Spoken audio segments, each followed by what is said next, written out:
जब मशहूर माहिर तबीयात और माहिर फ़ल्कियात गैलीलियो ने पहली बार 1500 की दिहाई में इस ख्याल की तायद की कि ज़मीन सूरज के गिर्द घूमती है तो इसे पागल कहा गया और चर्च के ज़रिए इसे बिदअत के जुर्म में उम्र कैद की सज़ा सुनाई गई और करीब 9 साल बाद बंद रहने के बाद वो इंतकाल कर गए। लेकिन अगर आज 10 साल बच्चा अपने साइंस के टीचर को यही हकीकत बताएगा तो शायद उसका टीचर पलक भी ना झपकाए।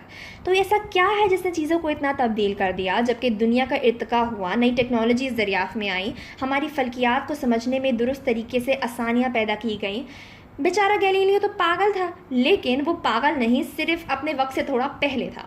किस्मती से साइंसदानों ने आज जदीद टूल्स और गैजेट्स इजाद कर लिए हैं जिसकी मदद से गैलीलियो जैसी किस्मत तो किसी की नहीं होगी। लेकिन बाज़ औक़ात जब हम इनके दावे को देखते हैं या पहली बार सुनते हैं तो हम भी चौंक जाते हैं और चेक करने पर मजबूर हो जाते हैं, ख़ास तौर पर अगर हमारे पास साइंस और तबियात की कोई पस मंज़र मौजूद ना हो। आइए एक मिसाल देखते हैं जो दो मुख्तलिफ टॉम गैरिसन और माइकल एलेबी साइंसदानों ने बयान की। दोनों ने पहाड़ों और जहाज़ों का मवाजना किया। जी हाँ, आपने बिल्कुल सही सुना। आपने वो लंबे लंबे बड़े बड़े पहाड़ जो ठोस तरीके से ज़मीन में फैले हुए हैं, वो कश्तियाँ जो पानी में सफ़र करती हैं, एक पुराने जोड़े की तरह हैं। लेकिन यूनानी रियाजीदान और मवज्जिद आर्किमिडीज़ के ज़रिए तैयार करदा तैराकी का उसूल दूसरी तरफ बयान करेगा। जहाज़ों और पहाड़ों का एक जैसे होने की वजह इनके पीछे की कुव्वत है जो एक जैसी है। जब हम पहाड़ों के बारे में सोचते हैं तो आम तौर पर तैरना या उभरना जैसे लफ्ज़ हमारे जहन में नहीं आते, लेकिन अंदाज़ा लगाइए कि जब बर्फ़ की एक मोटी तय पहाड़ की सतह पर जमा हो जाती है तो इसका क्या होता है। जब वो टूटते हैं तो उनका क्या होता है? चट्टानें ज़मीन की सतह में डूब जाती हैं अपने वज़न की वजह से, जैसे कि कश्ती पानी में डूब जाती है उसके वज़न की वजह से। इस पहाड़ के साथ क्या होता है? इस तरह जब कश्ती पर लदा हुआ सामान हटा दिया जाए तो वो पानी की सतह में ऊपर हो जाती है। इसी तरह जब पहाड़ से वो वज़न हटा दिया जाए तो वो ज़मीन की सतह पर ऊपर हो जाता है। हमने ये सब आज जाना है 2013 और 14 में एलेबी और गैरिसन साइंसदानों की तहकीक की वजह से।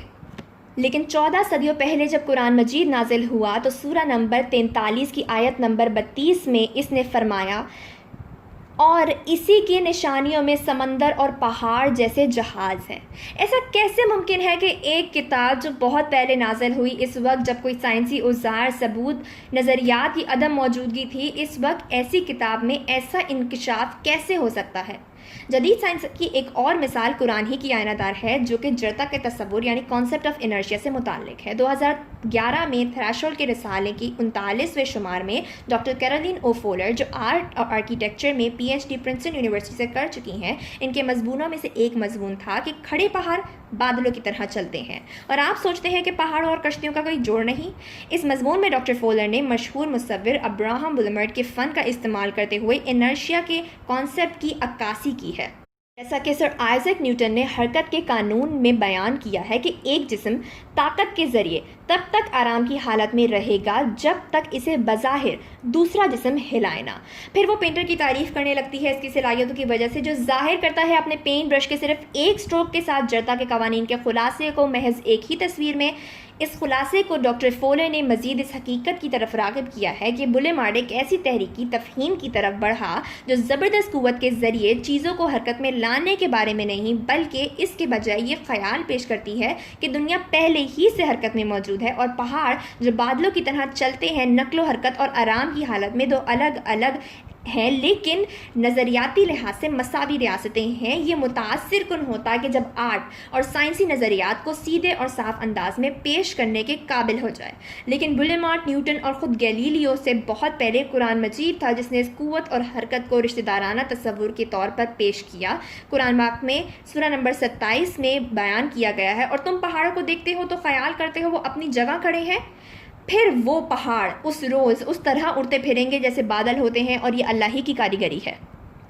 यह खुदा की करनी है जो जिसने हर चीज़ को मुकम्मल तौर पर कायम कर दिया है। सदियों पहले खुदा ने हमें बताया कि इसने किस तरह जड़ता के कवानीन पर अमल करते हुए दुनिया को पैदा किया है। ये साइंस है जो अभी इस चीज़ों से वाकिफ़ हो रही है। कौन कहता है कि साइंस और मज़हब के मबईन मुख्तलिफ हैं?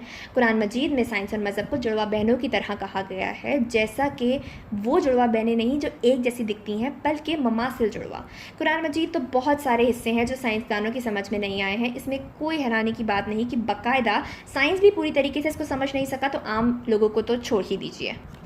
कुरान मजीद में ख़ुद बयान किया गया है, और ये मिसालें हम लोगों को समझाने के लिए बयान करते हैं, लेकिन वो नहीं समझ सकते जो अक्ल नहीं रखते हैं। आइए अब ये लफ्ज़ मिसाले को कदरे करीब से देखते हैं। ये देखा जाए तो कुरान में ये लफ्ज़ काफ़ी जगह इस्तेमाल हुआ है। ये देखा जाए कि किस तरह किताब ख़ुद अक्सर लफ्ज़ों की तशबीहात का इस्तेमाल करती है ताकि इन चीज़ों की वजाहत की जा सके जो दूसरी सूरत में हमारे लिए तजरीदी या गैर मुताल्लिक़ मालूम हो सकती हैं। लेकिन इससे भी ज़्यादा हैरानकुन बात यह है कि ये जदीद साइंसदानों ने आज कुछ ऐन मुताबिक तशबीहात इस्तेमाल करना शुरू की हैं जो कि 1400 साल पहले कुरान में मौजूद थी।